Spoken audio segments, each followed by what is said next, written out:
एक छोटे से गांव श्यामलपुर में एक गरीब किसान रहता था जिसका नाम हरिदास था। मेहनती होने के बावजूद किस्मत उसका साथ नहीं देती थी। कई वर्षों से खराब फसल होने के कारण वह महाजन का कर्जदार बन गया था। हे भगवान, और कितना दुख दोगे? कर्ज का बोझ दिन ब दिन बढ़ता जा रहा है। चिंता मत करो, एक दिन जरूर अच्छे दिन आएंगे। लेकिन गांव का महाजन हरिहर महाजन बहुत लालची था। वह हरिदास की जमीन हड़पने का मौका ढूंढ रहा था। हरिदास, महीने के आखिर तक पैसे नहीं दिए तो जमीन मेरी हो जाएगी। थोड़ा समय दीजिए महाजन जी, मैं आपका पूरा पैसा चुका दूंगा। महाजन की बातें सुनकर हरिदास बहुत दुखी हो गया। एक दिन बाजार से लौटते समय उसने रास्ते के किनारे एक भूखी वृद्धा को देखा। बेटा, 2 दिन से कुछ नहीं खाया, थोड़ा भोजन मिल जाए तो जान बच जाए। माँ, मेरे पास ज्यादा कुछ नहीं है, लेकिन जो है वो सब आपको दे देता हूँ। तुमने अपना खाना भी उन्हें दे दिया? भूखे इंसान को खाना खिलाने से बड़ा पुण्य कोई नहीं। वृद्धा भोजन खाकर बहुत खुश हुई। बेटा, तुम्हारा दिल बहुत अच्छा है, मैं तुम्हें कुछ खास बीज देती हूँ। बीज?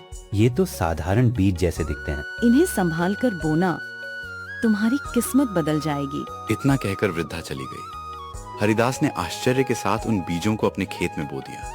कुछ दिनों बाद देखो, ये पौधे कितनी तेजी से बढ़ रहे हैं। सचमुच, मैंने जीवन में ऐसी फसल कभी नहीं देखी। हरिदास की फसल तो सोने की तरह चमक रही है। ऐसी फसल हमने कभी नहीं देखी। खबर आसपास के गांवों में फैल गई। दूर दूर से व्यापारी फसल खरीदने आने लगे।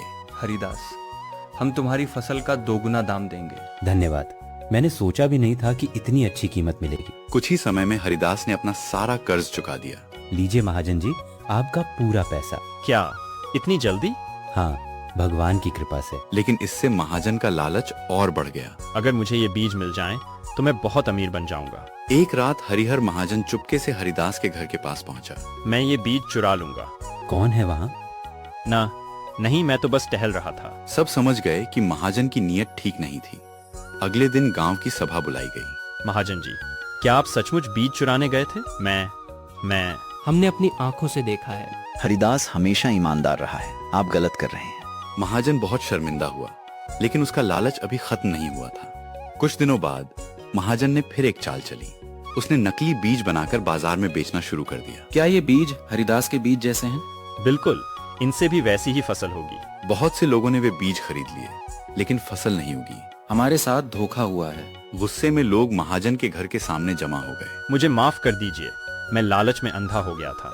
तभी हरिदास आगे आया। अगर इन्होंने अपनी गलती समझ ली है तो इन्हें माफ कर देना चाहिए। हरिदास, मैंने तुम्हारा बहुत बुरा चाहा, फिर भी तुम मुझे माफ कर रहे हो? इंसान की सबसे बड़ी दौलत उसका अच्छा दिल होता है। आज से मैं किसी को नहीं ठगूंगा, गरीबों की मदद करूंगा। इसके बाद हरिहर महाजन सचमुच बदल गया। वह गरीब लोगों को बिना ब्याज के ऋण देने लगा। अब हमारा गांव पहले से कहीं ज्यादा अच्छा हो गया है। ये सब हरिदास की ईमानदारी और दया का परिणाम है। देखा, अच्छे काम का फल एक न एक दिन जरूर मिलता है। जो दूसरों की मदद करता है, भगवान भी उसकी मदद करते हैं। उस रहस्यमयी वृद्धा को फिर कभी नहीं देखा गया, लेकिन उसके दिए हुए बीजों ने केवल फसल ही नहीं उगाई, बल्कि लोगों के दिलों में प्रेम और ईमानदारी के बीज भी बो दिए।